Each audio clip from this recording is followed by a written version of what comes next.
Question number 23. ಪ್ರಮಾಣ ಸೂತ್ರ ಬಾಡಿಗೆ ನಿರ್ಧರಿಸಲು ಅರ್ಜಿ ಸಲ್ಲಿಸಿದಾಗ ಇತ್ಯರ್ಥವಾಗಲು ಸಮಯ ತೆಗೆದುಕೊಳ್ಳಬಹುದೆಂದು ಕಂಡುಬಂದಾಗ ಅಂತಿಮ ತೀರ್ಮಾನ ಆಗುವವರೆಗೂ ಮಧ್ಯಂತರ ಬಾಡಿಗೆ ಹಣ ಕೊಡುವಂತೆ ನಿಯಂತ್ರಕನು ಆದೇಶ ಮಾಡಬಹುದೇ?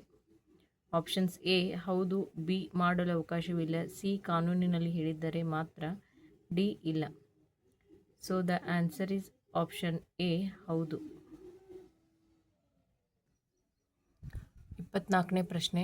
ಈ ಅಧಿನಿಯಮದ ಕಲಂ 14 ಪ್ರಮಾಣ ಸೂತ್ರ ಬಾಡಿಗೆ ಗೊತ್ತುಪಡಿಸಲು ಅರ್ಜಿಯ ಕಾಲಾವಧಿ ಬಗ್ಗೆ ಹೇಳುತ್ತದೆ. Options A 11, B 12, C 13, D 14. So the answer is D 14.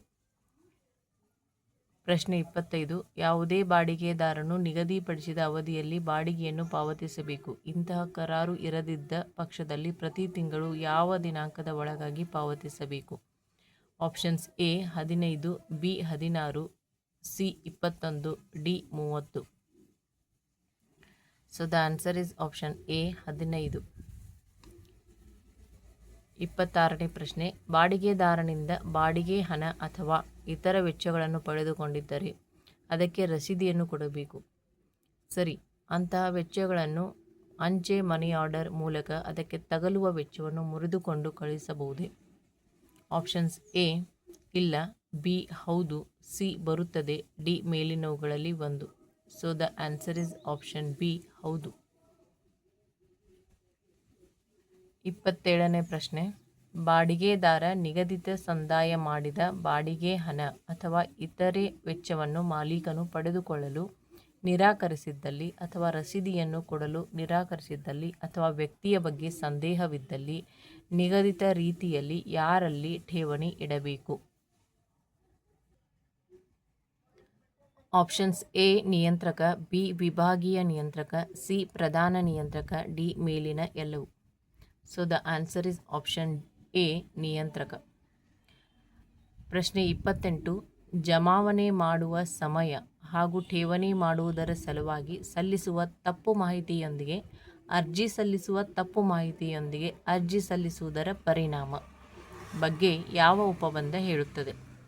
So the answer is option A 16, B 17, C 18, D 19. Option C 18. ಪ್ರಶ್ನೆ 29. ಈ ಅಧಿನಿಯಮದ ಕಲಂ 19 ಏನು ಹೇಳುತ್ತದೆ? ಆಪ್ಷನ್ಸ್ ಎ ಬಾಡಿಗೆ ಹೆಚ್ಚಳ, ಬಿ ಬಾಡಿಗೆ ಇಳಿಕೆ, ಸಿ ಬಾಡಿಗೆ ಒಪ್ಪುವಿಕೆ, ಉಳಿಕೆ ಮತ್ತು ಇತರೆ ಖರ್ಚು, ಆಪ್ಷನ್ ಡಿ ಮೇಲಿನ ಎಲ್ಲವೂ. So the answer is option C. Question number 30. Last question. ಠೇವಣಿ ಮಾಡಿದ ಹಣವನ್ನು ಪಡೆದುಕೊಳ್ಳಲು ಠೇವಣಿ ನೋಟಿಸು ಕಳುಹಿಸಿದ ದಿನಾಂಕದಿಂದ ಎಷ್ಟು ವರ್ಷದ ಒಳಗೆ ಪಡೆಯದಿದ್ದಲ್ಲಿ ನಿಯಂತ್ರಕನು ಮಾಡಿದ ಆದೇಶದನ್ವಯ ಸರ್ಕಾರವು ಅಂತಹ ಠೇವಣಿಯನ್ನು ಮುಟ್ಟುಗೋಲು ಹಾಕಿಕೊಳ್ಳುತ್ತದೆ?